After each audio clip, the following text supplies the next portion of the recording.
to Inside the 90s, brought to you by Stadium Side. It's another day to talk football from all the events, the goals, the spot kicks, everything that took place inside the night. We'll bring you the fans' reactions, the players, the coaches, everything, even after the 90. My name is Amarachi Adimoko, the phenomenal voice, and I'm here as usual with. Emmanuel Emres, it's always a pleasure to be here talking football on this beautiful episode of Inside the 90. And we have someone new, a new face today. Good morning and welcome to the program. Yes, good morning. My name is Dean Ozoma. I'm happy to be here today to talk sports with you. It seems like you're a Barca fan. Yes, I'm a Barcelona fan, die-hard Barcelona fan. Because now managed win a Spanish Cup yesterday. We're not going to hear what. Manage care. Barcelona doesn't manage to win games. Winning is in our DNA. Exactly. That's what they make mouths. Just because Mbappe no show up. Anyways, of course, a lot of interesting events took place in football during the weekend. We saw the English FA Cup and of course the Spanish Super Cup final between the two biggest clubs in World football. which kind of football? The two biggest clubs in world The football. two biggest clubs in Spain. I'm talking about Becca. Barca The two and biggest clubs Madrid. in world football. Okay, calm down. What are you feeling like? The two biggest clubs in world football. Two biggest clubs in Spain, and of course, just like I mentioned earlier, Mbappe did not show up, and Barca they went home with that one. I wouldn't What do say you mean Mbappe didn't show up? he didn't show up. You know, You know what we did this in on peace? a normal day, Mbappe should have scored On a like normal day, five, I want to ask five something. goals. Wait, I want to ask But something. anyway, Wait, aside this we one, go wait. But I want to ask something. This Mbappe way you talk, no day last season. All these players we played this match yesterday, them no day. They no day last year. won't be that. All these players where they When call, we- they know day. I'm telling you that Mbappe, did not- if Mbappe has showed up on as usual, Why you no show up last year? if they say show up, No day last year. Barca for no win that No one. day last year. Anyways, aside the Spanish Super Cup, of course, Man we United also saw lost, the abi? Italian series in action as well, and these and many more we're bringing you in details later on in the show. Exactly. And let's get down to the FA Cup third round. Interestingly, well, the only surprise there was Crystal Palace losing. I don't think they saw that coming. Aside that, I mean, every other match was as expected. We saw Brentford winning Sheffield Wednesday 2-0. Of course, that is expected. Newcastle Bournemouth, that was a tricky one. And of course, they played 3-3. You would expect that from two Premier League teams. And then Newcastle won on penalties. Fulham won Middlesbrough 3-1. Ipswich won Blackpool 2-1. Man City, oh my God, it was personal. I wasn't expecting anything less. Man City destroyed Exeter City 10-1. The new guy was in action. Came in, assisted the fifth goal, scored the sixth goal, and the rest was history for Exeter City. That was so embarrassing. Burnley won Millwall 5-1, and Burton won Bournemouth 5-0. It was running goals in the FA. Birmingham won Cambridge 3-2. Aston Villa Tottenham, another tricky matchup there. But of course, I knew Aston Villa was going to win. Tottenham is one of the most inconsistent team in English football. So of course, they were meeting Aston Villa, a team that went about 8 games unbeaten before they were humbled. And then Grimsby Town won Westbourne Super. I know where you're waiting. I know what you're waiting for. I know where you're waiting for. Won Why are you under West pressure? Ham Why 3-2. pressure? Bristol City won Watford 5-1. Chelsea won Charlton 5-1 as well. Leeds won Derby County 3-1. Arsenal won Portsmouth 4-1. Blackburn Rovers played a goalless draw with Hull City, but Hull won on penalties 4-3. Swansea and West Brom played a 2-2 draw, but West Brom won 6-5 on penalties. Norwich won ourselves 5-1. West Ham won QPR 2-1. Mansfield Town won Sheffield United 4-3. Brighton won 2-1. Liverpool, Barnsley will be playing Brighton today. 1-2. What do you mean by Brighton 1-2? Brighton Brighton 1 who? 2-1. Against who now? We They don't know. won 2-1. Against who? See, it No. doesn't matter. Brighton 1-2 against who? They won 2-1, and that's on period. The viewers want to know who Brighton played I don't against. think they're interested. Justice They are very demands interested. that you have been saying Man City. You mentioned the name of the people. They Exactly. want I to watch. don't think Martin, they're Brighton interested. won against who? somebody. Who is that person that Brighton won to? The viewers want to know who Brighton won against. I don't think they're interested in They are that. very much interested in it. Moving on. No, we are not moving on. Who did Brighton win? You have been calling out the results of the FA Cup. Uh-huh. Exactly. And I just Tell think us that who Brighton played. won 2-1. Against who? I don't know. It don't really matter. What do you mean it doesn't matter? It don't really matter who they win. The Okay, people so- want to know who they win. Who Liverpool- Brighton play? Liverpool will play Who Barnsley Brighton today. play? Becca, who Brighton play? It no matter. What if you no matter now? You dey call result, you no go call team. What if be Brighton win Liverpool 2-1? will play Barnsley today at 8:45, and Salford City will play Swindon Town on Tuesday. I don't know what is your problem. Who Chelsea play? I beg. Chelsea played a certain team, Charlton. Who Arsenal play? Who Arsenal play? I don't know. Arsenal play Portsmouth. Who Man you play? Nice one. Who Man you play now? Man, you played yesterday. Who they play now? I'm sorry. Who they played play? a Premier League What team. be Man you play Premiership team? They See wahala. Who Man you play? Mr. Uzoma, what's your This is take my, on... this information is not correct. Yes, the thing there is, sometimes people try to hide their shame, but sometimes when shame is already exposed on its own, you don't need to hide it again. It is no longer news that Manchester United lost 2-1 to Brighton in the FA Cup. And if you look at that game too, it raises concerns about what really is the problem of Manchester United. And it appears Becca is a Manchester United fan. Exactly. So she doesn't want it to look as if she is disgracing her own people in public. But the truth needs to be said, because initially we were thinking, since the post-era Sir Alex Ferguson Manchester United started, Moyes took over an anointed candidate by Sir Alex Ferguson. People said Ferguson anointed him to take over and take Manchester United to the glory days after Ferguson. The issue started from there. So many coaches and all that. We were thinking coaching was Manchester United's problem. Exactly. At some point, our own brother Onana came as their goalkeeper. They left the main problems and focused on Onana. Now Onana is gone. They kept hiring. They hired Amorim, who was doing well in Portugal, took over, and then before you know it, he is no longer there. They sacked him. Lo and behold, they gave another Manchester United legend, Darren Fletcher, to take over the realms of leadership. His first game in the Premier League, he managed to draw 2-2. And then his second game, being an FA Cup, a cup tie, a knockout game, he lost 2-1. And the worst part of it is that they lost at Old Trafford. It's not as if they went away. And looking at English football, let me say this one in Igbo. And when we ball like Manchester United and Brighton, Exactly. if you place them side by side, both in history and everything, Manchester United were expected to not just win Brighton, but to whitewash them. But lo and behold, they lost. And that is the difficult information. Becca is she's fighting so hard to hide it from the public. But we're not going to hide it. Manchester United lost to Brighton shamefully in the FA Cup. We're not shamefully. When you look at the stats, Shamefully. If you we got were a red just card, Manchester United If were, you got they were a- just... what do you mean unlucky? We're just unlucky. What do you mean I mean, unlucky? we had more shots on target. Uh-huh. We had more possession. We had more attempts. Okay. So and then we were lost just unlucky. that in the most important Yes. statistics of the match. Becca, there's something. In football, they say statistics is like bikini. It shows you something, but not the real thing. If you focus on statistics when you watch football, it is going to mislead you. Imagine someone who didn't watch the ball will now be listening to you and be saying, we are ahead of them in ball possession, shots on target, and all that. But the result will tell you otherwise. Sometimes you've seen Barcelona have 80% ball possession and lost. and the opponent will have 20.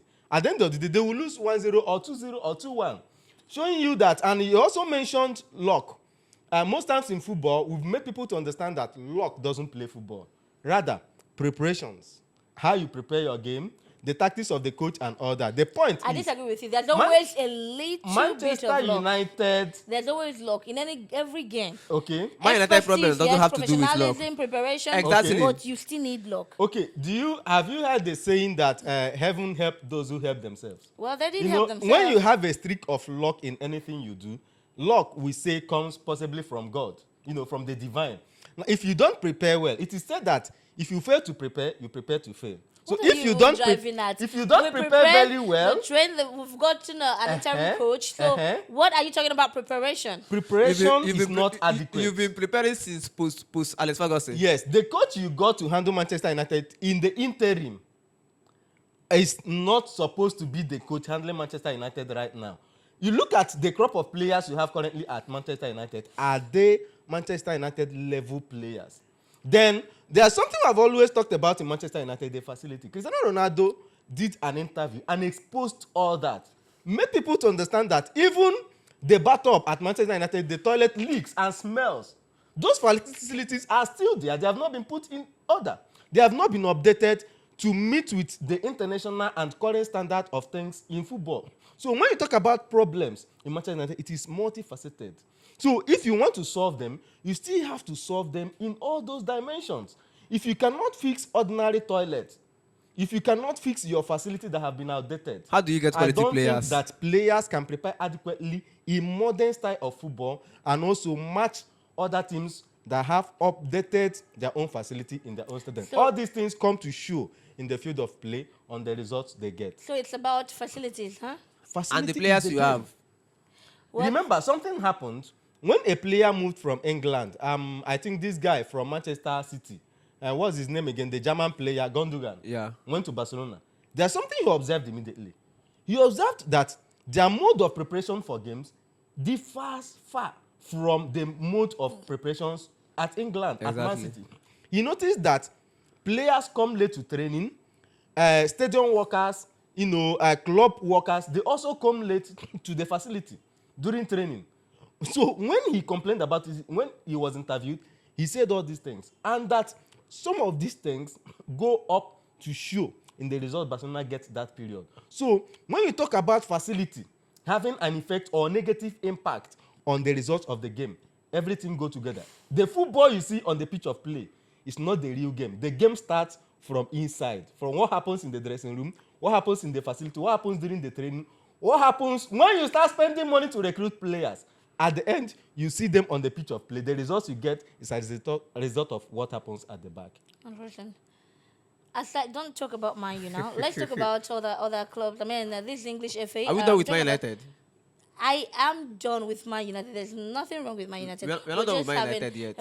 We're talking about the players not being the Manchester United standard. I think I Yes. agree with you. Watching that game against Brighton, I was wondering how when players, in fact, you need to be at your best, and then you pray that Chelsea or Man U signs you. Then you know that okay, you've gotten to the height of your football career. But looking at those players in Man U, I'm like, how did they get there? Who bought them? I'm looking at Sheshko, I'm like, this is the striker you left Osimhen for. You're watching a keeper and you're making some silly mistakes, nonsense passes, and I'm wondering how he got there. And then players like Yoro, in fact, all of them, aside Bruno and maybe Casemiro, all of them are below average. Yes, the Below Benjamin average. Sesko you mentioned, a player from Slovenia, age 22. In his best season while playing for Salzburg, he scored 16 goals and gave 3 assists in his best season at Salzburg. Best season. His best season at Salzburg. I think that would be Osimhen's worst season. That is to tell you, like we'll always say, you don't just sign a player because you want to sign. Before you sign a player, the work of the scout is to look at the style of play of that player, then look at the style of play you imagine placing that player in your own team. What that player would have done in any situation in a game. Before you can, that's why Barcelona doesn't sign players anyhow. You look at your DNA. Yes, some players have not succeeded at Barca, maybe because of 1 or 2 issues. You talk about players like Coutinho that came and all that, but they were not that too bad. And when they don't succeed, what happens? They send them on loan or they sell them off. Exactly. So Manchester United currently are struggling. They are doing trial and error in trying to find out the real issue to fix it. And until they find out the real issue and fix it, the problem will continue. So why is it looking like people outside know the problem and their inside seems not to know what the problem is? The thing has to do with the club's philosophy and how the club owners view as in the club policy. Do you understand? I feel like these things happen when you have people who are not up to standard. Exactly when you run a club and when you're making your signings, because we cannot agree that the current crop of players at Manchester United now are not that up to. In fact, they They're shouldn't be at below they average. shouldn't be at Manchester United, except a couple of players, maybe like you said, Bruno and Casemiro. Do you understand? And maybe in Belmo. But majority of them shouldn't be playing for Manchester United. Yes. And if you check, if you look at Manchester United as a club, Manchester United in England is a club that has history. The level of Manchester United is not FA Cup, is not Carabao Cup, is not.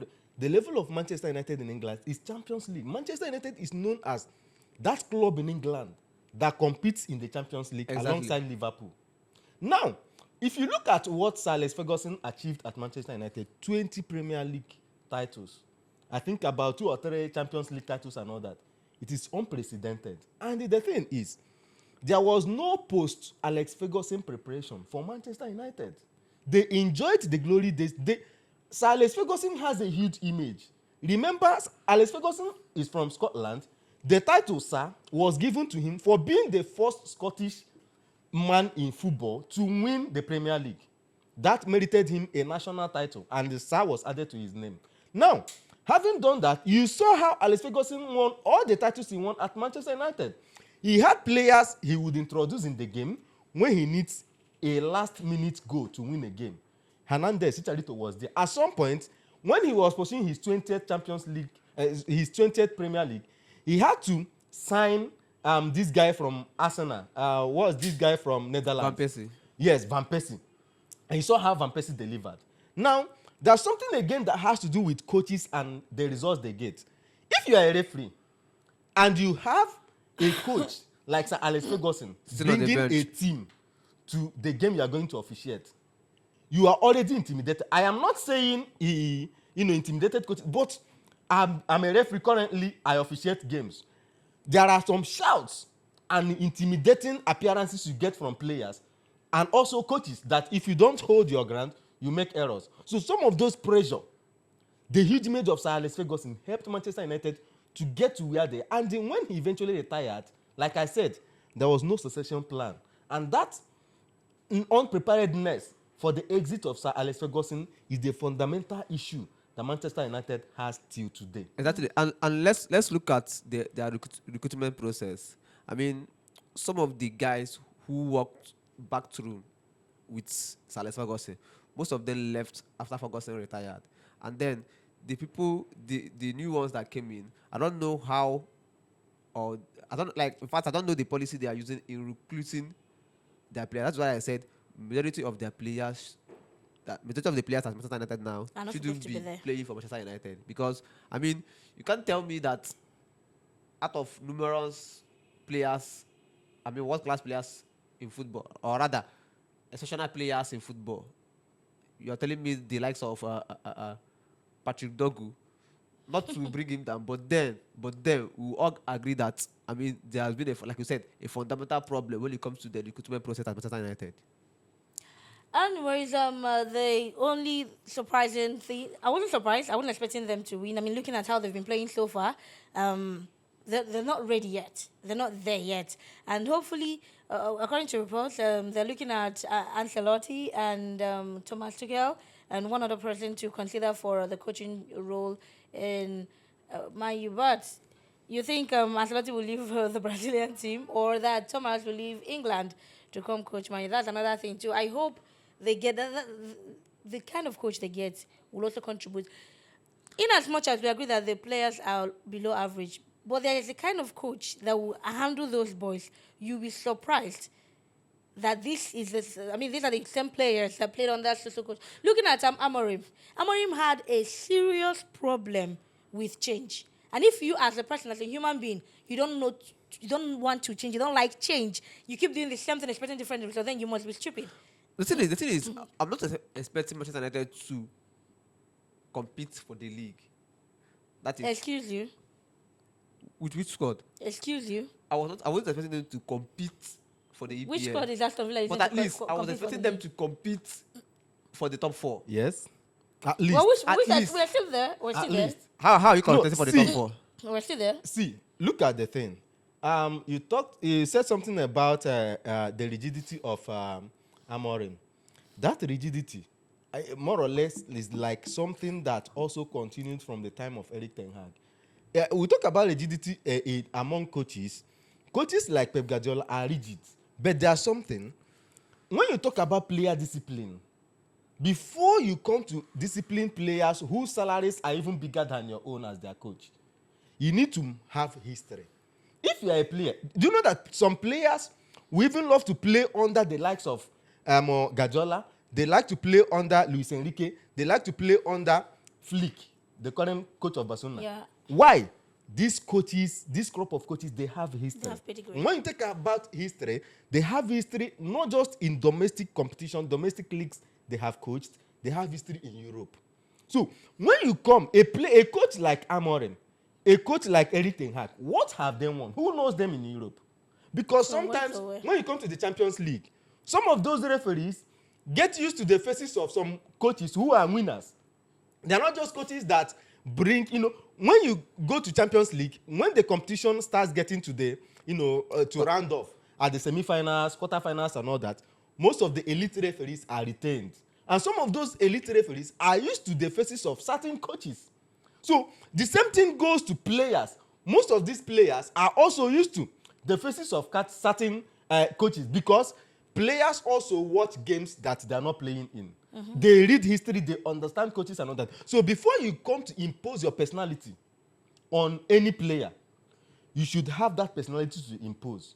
If you don't have that personality to impose, there's a way players are being handled, especially key players in your team. We are not supporting player indiscipline, but the thing is, as a coach, you are a manager. You manage both on and off the pitch attitudes and characters and behaviors of your players. And if you handle them roughly and you mismanage those players, they cannot give you the A game on the pitch of play. And when the results are not going your way, you will be the one to be sacked, not the players. But if you build that love, what worked for Klopp as a coach, right from his days at Dortmund, Klopp was a coach that whenever they lose games, he will allow his players to enter the team bus and go. He virtually trek from the stadium to his hotel room. Most times he takes his players out for bonding. The players see a father figure in him, and when they enter the pitch, they want to kill themselves to make their coach happy. So these are the things. Amorim, more or less, yes, with due respect for what he had achieved before coming to Manchester United, he is not a Manchester United level coach. No, he's not. Talk more of coming to be rigid, to impose himself on Manchester United, and these are some of the things that worked against him. To me, I would have asked them, it is always very dangerous to sack a coach in the middle of the season. The reason is, when you sack a coach and bring a new one, both the coach and all the players, everybody starts from square one. Everybody starts from zero. The coaches will start learning the pattern of the club and start to study and understand the players he is playing with. Then the players themselves will start learning new methods of training, new methods of play and everything. Before they could do this, you will see 2, 3, 4, 5 games would have gone, and the results will not come, as they want. So it is always good to allow them. Currently in the EPL, Manchester United occupies the 7th position. So it is possible, if you look at how they are going, Aston Villa is the club we are looking at to drop, but they seem not to drop. But Manchester United should have allowed Amorim to continue, at least try to be consistent. Look at 1 or 2 areas that you need to replace, getting the players in need to bolster the squad, and see if they can at least finish in the 5th or 6th position that may bring them up. I said 5th or 4th position, to see if they can qualify to play European competition. Remember, if at the end of the season you don't finish in the European places, you don't always attract good players. Some of those players may even prefer to play in the Europa or in the Champions League, and they go to clubs who qualify for those competitions. Anyways, I hope that the club leaders will do the right thing. At this point, as I think the fans are tired, and I pity them. The most Just- surprising match of in the round was Crystal Palace Macclesfield. I mean, the defending champions. 2-1. Exactly. How? Was, From where to where now? I mean, I wasn't expecting. Was it because Ebere was not there? No. I mean, somehow this season, Crystal Palace hasn't been consistent as they were. As the way last season, yeah. Exactly. And that goes a long way to show that they definitely miss Ebere Chase. Exactly. I mean, even the coach. There have been talks about the coach leaving the team. I think all of this is somehow also contributing to what is happening to the club. I mean, this kind of talks, when it comes, it shows when the players go out to play on the pitch. Do you understand? Because sometimes these things do go back to their head to play. Like, the coach they come out to how we go do, who they go bring, and all those things. But then these are professional players. They should be able to handle it. And then going to Macclesfield stand to lose against With the defending champions. it wasn't expected. Even if Crystal Palace we are going to be eliminated, nobody expected it to be Macclesfield. and In the third round. exactly. So, well, It is what it is. Yes, that is football, and sometimes we all live for the The surprises. exactly this Yes. type of games. Yes, That and sorry, if you also check Crystal Palace this season, yes, when you come into a competition as defending champion, you come in, you are shouldering a lot of responsibilities. I think that is part of what is psychologically affecting Liverpool somehow in the EPA currently, because they won the league last season. Now, people expect you to maintain that momentum that made you to win. Even the if you don't previous win. season. Even if you don't win. Now, if you check the results for Crystal Palace before they played that game yesterday against Macclesfield, in their last 5 games before that game, they have just drawn 2, no win. And in those games they have played, lost and won, they have not scored more than 1 goal in all their previous 5 games in all competitions before coming to face those guys in that game yesterday. So if you check, you will now find out that there's a poor run of form in Crystal Palace, going into that game yesterday, and it showed. And if you also check, some of the players that left, Eberechi Eze, around whom they more or less built the team last season, left for Arsenal, and 1 or 2 other couple of players left. And it is affecting the team. It is not going to remain the same. If you check in the EPL also, they occupy the 13th position, garnering just 28 points in 21 games. So these are the things. Results have a way of going the way they are. And one of the things that also surprised everyone was that they didn't lose to a fellow EPL team. That's the They thing. lost to a 3rd division, not even a 2nd division team, a 3rd division, Third division team. So those are the things. But this is football. If you underrate any opponent in current football, But then we also love underdog stories. yes. Yes, it's always like that. I mean, in the Carabao, I don't want to talk about those that beat Mayu out of the tournament. They were there too. And that's now, these guys wanted to prove something yesterday. Initially, I mean, scoring the first goal. And they actually played Arsenal. They pressed Arsenal. But of course, Arsenal is a bigger team. I never expected anything less from Arsenal. Even when Portsmouth scored, I see expected Arsenal. But they were pressing. They Exactly. did like they were going to do But then to show us it wasn't a surprise that Arsenal. In fact, if you follow that game, we already knew that Arsenal was Arsenal was somehow going to going win. to come back in that game and win the game. Yes. So it wasn't a surprise. Yes, and Arsenal, if you check that game, there's something that happens in football. The first 5-10 minutes of the game, the players don't always get into their full Rhythm. Yes. in the game. They were It takes looking a lost. little time. Arsenal players were looking Yes, lost. they were looking 10 lost. minutes. Yes, the guy scored, through the 29 years Kobe Bishop at the 3rd minute. Before you know it, at the 8th minute, they scored an own goal. Yes. Now Gabriel Martinelli now took the game personally with Noni Madueke, and the guy got a hat-trick. I mean, talking about Martinelli, to give Arsenal the win. Now, if you check Arsenal this season, Arsenal has this winning mentality that is going for them in all competitions.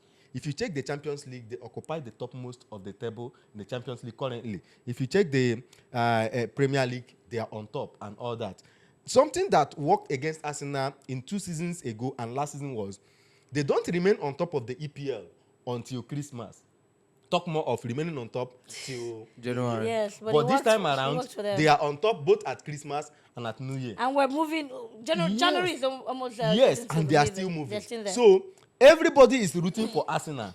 If I am Arteta, if I can go out of the FA Cup, go out of the Champions League, let me focus on at least the EPL and win something. When you win FA Cup or win Carabao Cup, most fans don't regard it as trophies. Exactly. The trophy, the titles that fans regard as titles are the league, the EPL, or the Champions League. So let Arsenal focus. I like the momentum they are going with. I am not surprised they dispatched Portsmouth the way they did.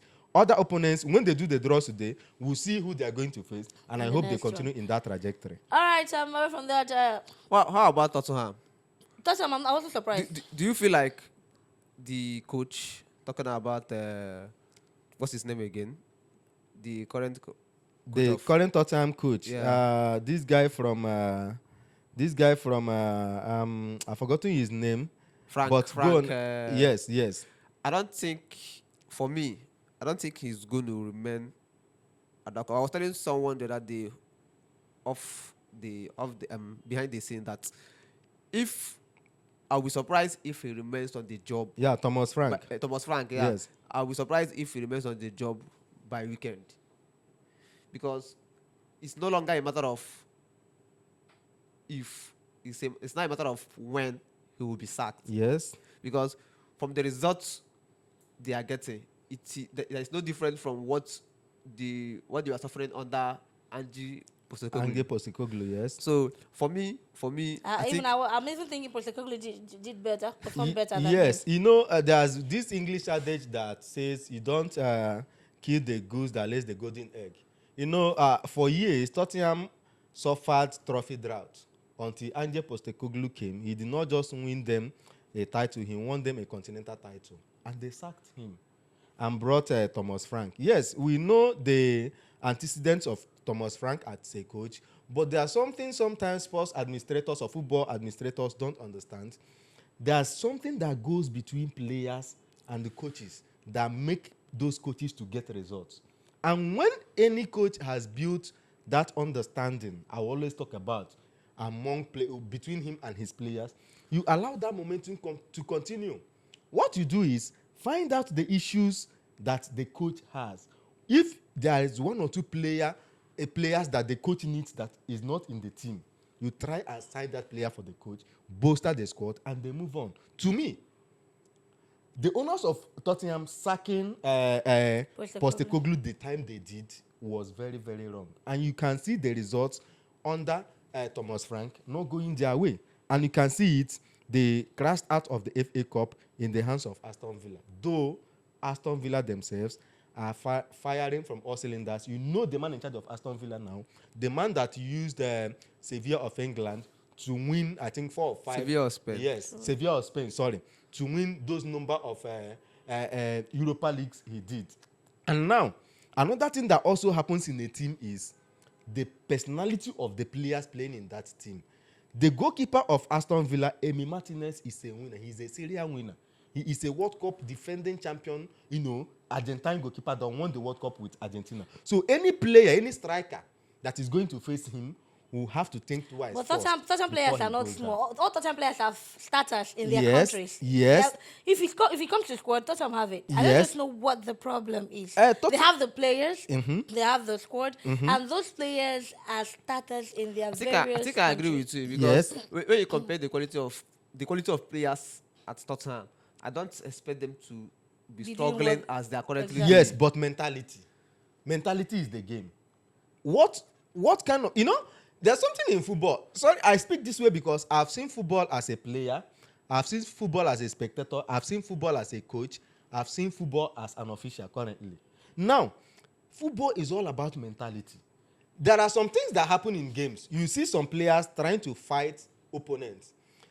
I could remember the time of Mourinho. Mourinho used these things to win games, especially when he was at Chelsea. He will tell you see this player, He has anger issues. When you go, try to provoke him. He will definitely slap you and he will get a red card. That is a threat in the team. So these are mentality issues. What do coaches tell their players when they go to the dressing room after halftime?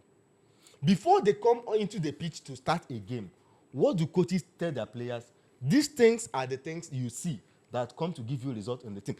I have seen at PSG, they had Messi, had Mbappe, had Ramos, and had Neymar, and had the best 3 goalkeepers in Europe, but they couldn't still win Champions League. Currently, who do they have? Dembele, Vitinha, and all those guys that you can't place among world-class footballers. They have won the Champions League. So sometimes it is not only about the squad. Before you can get a result in football, there must be a synergy between the squad you have and the coach who will instill the mentality for them to play. Let's take a trip to Spain, where the Spanish Super Cup was played yesterday between Madrid and Barca. And I don't know what to say because I have 2 Barca fans here. So I think I'm just going to move on. Yes, Barca won Madrid 3-2, and they got a red card, and it is what it is. Yes, it is what it is. You know, before that game yesterday, a lot of things happened, a lot of talks and all that. Yes, this is a changed format of the Spanish Super Cup. Before, it used to be the winner of the La Liga and the winner of the Copa del Rey to square up. At some point, if you win the La Liga and also win the Copa del Rey, the first runner-up, the club that finished second in the La Liga will play the FA Cup for you. But because of more money, they are now taking it to play 4 teams. That is first, second, third, fourth in the league. They now took it to Saudi Arabia to play. And if you check the way Barca and Madrid played last season, it was a total dominance. But for both of them. Barcelona. So it means it's going to be just 2 of them. Barca did 4-4 against Madrid last season. Yeah, everybody knew that. They won them home, away from home, yes. away from home, everywhere from home. Now, this season, Madrid picked a depleted Barcelona side in the league and won them 2-1. Pedri getting a red card in that game too. Before that league game that Madrid won Barca 2-1, there was something Zidane told his players. He told them that, he even said it in an interview, that Pedri was the most dangerous and the most lethal player at Barcelona. And you saw how they tried to cage him in that game and frustrated him till he got a red card. In yesterday's game, Alonso repeated the same thing. But this time around, he changed the player because Rafinha was now fit and played in that game yesterday. Exactly. He told them that the most dangerous and most lethal player in Barcelona currently is Rafinha. That Rafinha gives Barcelona a lot going forward in the pressing, in defense, and in everything. So he tried to see if he could find a way to cage Rafinha. But there was a secret in that game. Frankie de Jong played the game of his life last night. He was virtually everywhere and made the work easy for Rafinha. And you saw Rafinha, his game yesterday paid off because he came for blood. He was not happy that he didn't play the previous game, where Barca lost 2-1 to Madrid. Yesterday, he took it by storm. He drew the blood and scored 2 goals. And again, another thing that worked for Barca yesterday was, like you said, Rafinha and then Femi Lopez. Why I said Rafinha and Femi Lopez is this. When you watch Barca play, you would notice that we always like to press. And then without a certain Rafinha and Femi Lopez in that team, Barca doesn't press. Yes. But in this game yesterday, especially during the first half, despite the goals that it was an entertaining first half then. Yes. But then Barca was somehow controlling the game because Rafinha and Femi Lopez was constantly pressing the Madrid side. At one point in that game, Madrid sat back and then wanting to hit Barca on the counter because of these 2 players, Rafinha and then Femi Lopez in that team. And then he gave Pedri the freedom and Frankie de Jong the freedom to control that midfield game. As a Barca fan, why do you think Madrid lost that game? The thing is this. For Barca, like I said, having Rafinha back was very important for Barca. Having Rafinha back. And then with him in that game yesterday, it was practically obvious that Barca was somehow going to win this game. Yes. With Rafinha in that game. So it wasn't a surprise that if you follow Barca, that Barca won that game because Rafinha was fit and was ready to play in that game. Yes. And also, there's something that happens in Madrid games recently. You outplay Madrid, but somehow, they win you. But last night, they kept Barca at bay for 36 minutes. It was at the 36th minute that Barca scored. And before you could say Jack Robinson, they equalized. And now, the 3 goals we have scored in stoppage time, added time in the game. The referee added 3 minutes at the end of the first half, and they ended up playing about 7 minutes. Because when you say stoppage time, you say minimum of. Meaning that if you add a minimum of 3 minutes, you are going to play the 3 minutes plus. And now, even during stoppage time, if there are delays, referees add all those times too for you to play in the stoppage time. For some people who are agitating that the referee relaxed and did not play. Now, in the second half, the game changed. Madrid didn't sit back. They came out to attack. Because they were losing. Yeah, because they were losing. They needed goals and all that. And you saw how they more or less forced Mbappe, half-fit Mbappe into that game. One good thing Mbappe did in that game was drawing that red card. That tackle was rash. And it was a straight red card tackle from Frenkie de Jong. But by the time that tackle came, Barca has already won the game. So to me, Barca had played Real Madrid and won them. Real Madrid lost that game because of the mentality that they believe that you can play badly and still win. But it didn't work yesterday against Barcelona. Interesting. Anyways, it is what it is. This time, I think they are, for now, this season, Madrid has won one, Barca has won one. And they're going to meet more. And, Yes. So we're going to see. Another thing about this victory is this: it will help the mentality of the Barca players. Yes. It will boost their morale going into the remaining fixtures of the Liga. I mean, you would want to come into the subsequent games with this kind of victory over your title rivals. So I think kudos to Barca for at Yes, least winning that game. Barcelona in La Liga, Barcelona will face Real Madrid again on the 10th of May in the La Liga this season. So That should be towards the end of the towards season. the ending of the season. I think that should be week 35 of La Liga this season. So we are aware that day. But before that time comes, they may also square up against each other again, the Copa del Rey, depending on how the draws go and how the games go. But for now, we have kept a date with Real Madrid again on the 10th of May 2026. We look out for that day. I will see how that works. A little trip to the Italian Italian Serie Serie A, where Inter drew Napoli 2-2, but that did not affect their position on the table. They're still leading. Napoli, I don't know. They're going. Not that they're bad now, but it's like they are relaxing. Or like when they just showed Osimhen, they got this guy Lukaku, and then I wouldn't say they are relaxing. I mean, they've had a couple of injuries this season, and it's currently affecting them. The likes of Lukaku is out. Frank, and I think it's going to be a for a long time. Frank Anguissa is also out. I mean, they have a couple of players out. They have up to 4-5 players who are currently first-team players in that team, currently injured. So somehow they've also managed to get results without these players. But then they've also lost a couple of results, missed a couple of chances. I mean, this draw against Inter Milan was a second successive 2-2 draw. Because their last match prior before this one, they also drew that match. And then again against Inter Milan. And you could see how Antonio Conte celebrated that draw against Inter Milan, even though it was a draw. But he celebrated it Of because course. he has Yes. this hope. He has this hope that when my players are back and fully fit, Yes. I mean, there is still more time to compete for this trophy. Yes. So you do not write Antonio Conte off when it comes to winning league titles. Yes. And Do you anyway, understand? Inter My leading surprising result is AC Milan. They've also played out a 1-1 draw. the drew. The previous game before the one they played yesterday, they also played out a draw, and then coming over to this weekend again, also a draw. And now they are currently second on the log. With 40 points, yeah. Exactly. Yes. So if one thing is this, I also said on this show that I'm somehow surprised that AC Milan are competing for the league, because I said it here, I wasn't expecting AC Milan to compete, because I mean, who are the players there to compete for the league? But somehow they've managed to be there. At some point they were topping the league, But then, do I expect them to win the Italian Serie A? No. But with their current form, maybe, just maybe, they might be able to finish in Champions League places.